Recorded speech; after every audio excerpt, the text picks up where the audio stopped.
Now, your 21Alive First Alert forecast. Since Christmas Day, temperatures have slowly been trending downward. We were at 59 on Christmas Day, and today we only got to 39 degrees. But this 39 is still above where we're supposed to be for this time of year, and high temperatures across the region are still warmer than normal. We got upper 30s across the northern Great Lakes, and then 40s and 50s down near the Ohio Valley. Tomorrow, going to be another seasonably cool day, a little bit closer to where we're supposed to be for this time of year.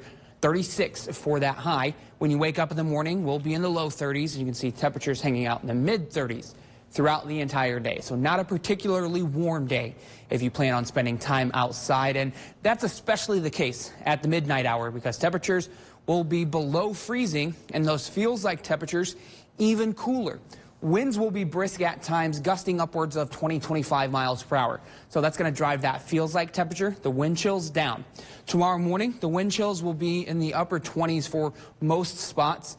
And then at times, we're going to even dip down into the mid-20s, especially as we get into the late afternoon and the early evening. It's going to feel like 24 here in Fort Wayne, 26 up in Angola, and 23 and 22 off to the south of Fort Wayne.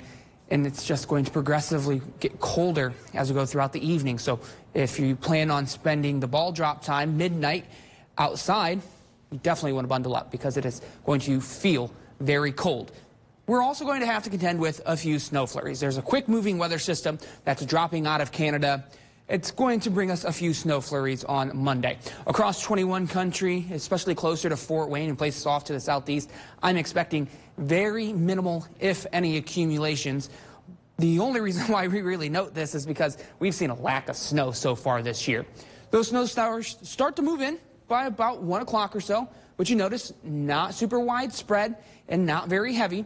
The focus of the rain is actually going to be a little bit closer off to South Bend and to southwest Michigan, and then we'll start to get a few lake effect snow bands setting up in the evening. So while yes, it's not going to be a lot of snow, we're going to be ending 2023 on a relatively snowy note, or at least it might look like a little bit of a snow globe at times. But we're done with the snow by the time Monday morning arrives, and 2024 starting off with dry conditions.